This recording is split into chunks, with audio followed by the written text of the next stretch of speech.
जैसा कि मैं शिवदीप लांडे 2006 बैच का एक्स IPS रिज़ाइन करके अभी मैंने एक पार्टी का गठन किया है, हिंद पार्टी का। उसके लिए पहले तो मैं मेरे जहाँ पे मैंने काम किया था उसके एडजॉइनिंग डिस्ट्रिक्ट में मैं घूम रहा हूँ। जहाँ जहाँ मैंने काम नहीं किया उस जिला को भी मैं टच कर रहा हूँ, और विशेषकर वहाँ के जो सामाजिक व्यक्तियों का योगदान रहा है समाज में, उनसे भी मैं मिल रहा हूँ। उसी क्रम में आज यहाँ पे जितेंद्र जी और पंकज जी एक जो सामाजिक कार्य इनका आपको बताया गया था, उसको समझा तो आपको लगा कि मिलना चाहिए, तो मैंने रंजीत जी से रिक्वेस्ट किया कि हम उनसे मिलना चाहते हैं, तो वहाँ मिले। और आप लोगों को भी जब बुलाया गया तो आप लोग आए, इसलिए आपका भी सब लोगों का शुक्रिया। बस यही एक है पार्टी का जो विस्तार के लिए और यंग युवाओं को खोजने के लिए मैं निकला।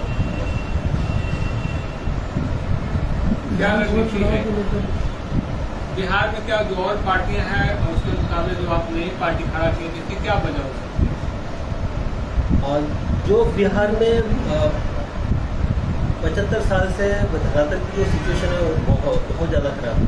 एग्जाम्पल के तौर पे हर कोई अभी रोजगार का बात कर रहा है, तो आप सब लोग जानते हैं कि करीबन 60 लाख के करीबन लोग डिग्रियाँ लेके बैठे हैं। शायद आप में से भी बहुत लोगों के पास डिग्री होगी, तो आप जान सकते हो कि 60 लाख डिग्रियों में अगर आप सरकार बोलती है कि हम नौकरियां देंगे, 5 लाख नौकरियां हैं अभी, जैसा कि एज पर सरकार के बाद 5 लाख लोगों को अगर नौकरियां मिली तो 55 लाख युवाओं का क्या होगा जो डिग्री लेके बैठे हो।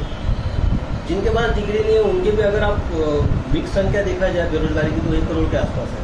उन युवाओं का क्या, एग्रीकल्चर सेक्टर है, सर्विस सेक्टर है, अब बाद में डिफरेंट यहाँ पे कैलेमिटीज़ है, बाढ़ है, सुखाड़ है। इस तरह से ये जो भी एक आप स्ट्रक्चरल चेंजेस देखेंगे, ये मुझे नहीं लगता है कि जो पार्टीज के थ्रू होते आ रहा है। मुझे लगा कि मेरे पास एक विजन है, एक और वो एक्सपीरियंस विजन है जिसके तहत मैं कर सकता हूँ। लेकिन उसके लिए सबसे इम्पोर्टेंट है कि आप लोगों में से यंग युवाओं को उस सोच के साथ आने की जरूरत है।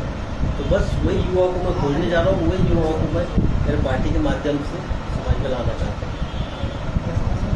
बिहार में सर जहाँ जाति और धर्म के आधार पर भेद करते हैं, वहाँ आपकी पार्टी कैसे सर्वाइव करेगी?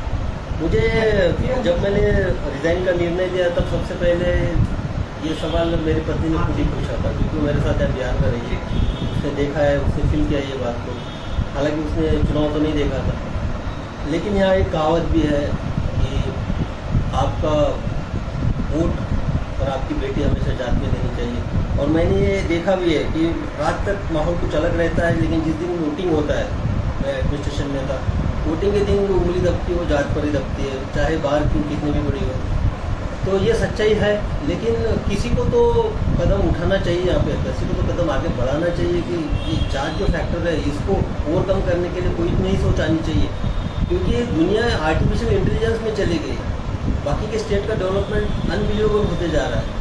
हम क्यों पीछे भाई?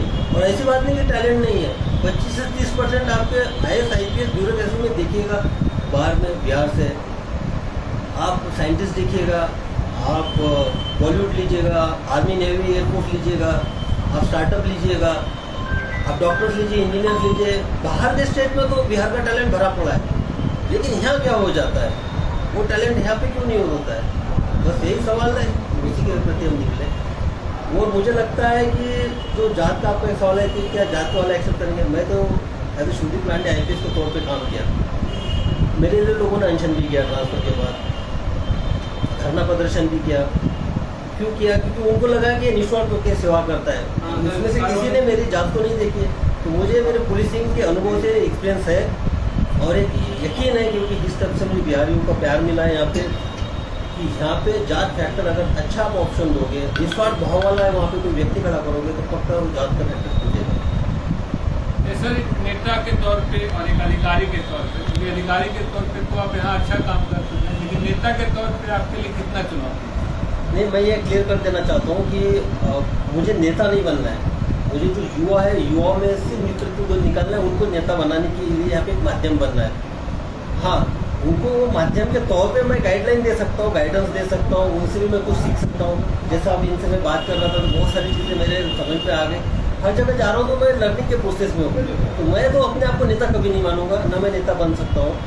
मैं जो भी हूँ युवाओं के नेतृत्व को उनको यहाँ उजागर करने आऊँ, ताकि वो सोचे बिहार के बारे में आने वाले 10-20 साल में क्या होने वाला है, हम कहाँ पर रहेंगे। एक बड़ा सवाल है सर, क्योंकि आप इतने बड़े पोस्ट पे मेरा नाम शिवरी किसने दिया है? मेरी माँ ने दिया है, मेरे पिताजी ने दिया है, लेकिन गूगल पर्सनैलिटी किसने बनाया? शिवरी प्लांटे करके गूगल कर लीजिए, बहुत सारे पेजेस आ जाते हैं, सब न्यूज़ आर्टिकल्स आ जाते हैं, वीडियोज आ जाते हैं। ये बिहार ने बनाया है, यहाँ की धरती ने बनाया है। जो पहचान मुझे दी, जो वजूद दिया शिवरी प्लांटे नाम का, इस धरती ने दिया है। इस धरती का तो भाई मेरे ऊपर कर्ज है, और इस माटी के कर्ज को उतारने के लिए मैं एक कदम नहीं बढ़ा सकता हूँ, एक नौकरी नहीं छोड़ सकता हूँ। अगर मैं खुद ही अपने आप में आगे एडीजी आगे की पोस्ट लूँगा, गाड़ी घोड़ा में रहूँगा, एसी वेसी में रहूँगा, फैमिली के साथ रहूँगा, तो वो तो मैं स्वार्थी बन गया हूँ। मैंने आप लोगों से लिया, सिर्फ दिया तो कुछ नहीं है। तो भाई ये देने की भावना मेरे में अंदर से है, तो बस इसीलिए मैंने बिहार को चुना है।